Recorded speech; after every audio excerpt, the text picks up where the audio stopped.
एक दिन माता राम लला लगर लगर नहवाई से। एक दिन माता राम लला लगर लगर नहवाई से। जाके झूलनमा झुलाई से ओ लपा के पलनमा सोवाई से। एक दिन माता राम लला लगर लगर नहवाई से। एक दिन माता राम लला लगर लगर नहवाई से। जाके झूलनमा झुलाई से ओ लपा के पलनमा सोवाई से।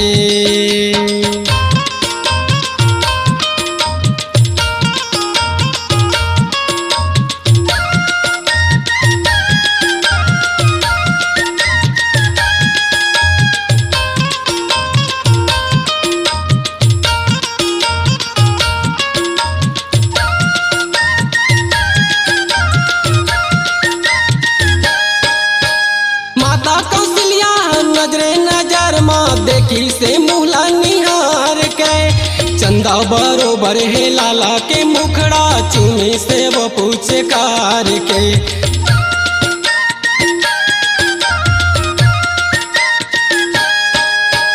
माता कौशल्या नजरे नजर माँ देखी से मुहला निहार के चंदा बरोबर है लाला के मुखड़ा चुनी से वो पूछे कार के। चंदा बरोबर है लाला के मुखड़ा चुमी से वो पूछे कार के। गद गद तन हो गे मनहा मगन हो गे कोरा मालना के लाई के। गद गद तन हो गे मनहा मगन हो गे कोरा मालना के लाई के। जाके झूलनमा झुलाई से ओ लपा के पलनमा सोवाई से।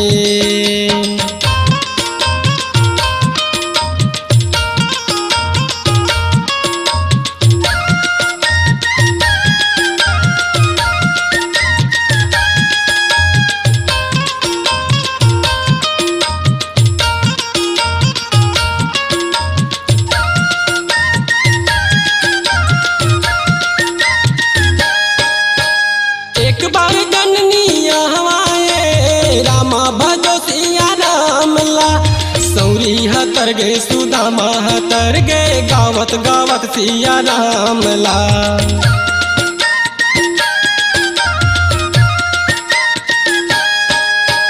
कर सिंगार पलना पौढ़ावे रामा भजो सिया राम ला। गणका हतर गे या जामिल हतर गे गावत गावत सिया राम ला। गणका हतर गे या जामिल हतर गे गावत गावत सिया राम ला। लोरी सुना के झिंझोला पहिरा के यवा की माँ का जरिया जाई से। लोरी सुना के झिंझोला पहिरा के यवा की माँ का जरिया जाई से। जाके झूलनमा झुलाई से ओ लपा के पलनमा सोवाई से। एक दिन माता राम लला लगर लगर नहवाई से। एक दिन माता राम लला लगर लगर नहवाई से। जाके झूलनमा झुलाई से ओ लपा के पलनमा सोवाई से।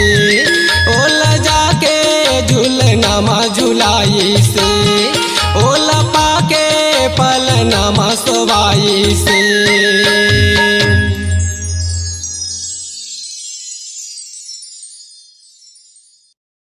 अपनी आवाज को दीजिए एक नया मुकाम। डिजिटल रिकॉर्डिंग की दुनिया का जाना पहचाना नाम स्वरांजलि, जहां गूंजती हैं ध्वनियां अपनी माटी की सौंधी सुगंध के साथ।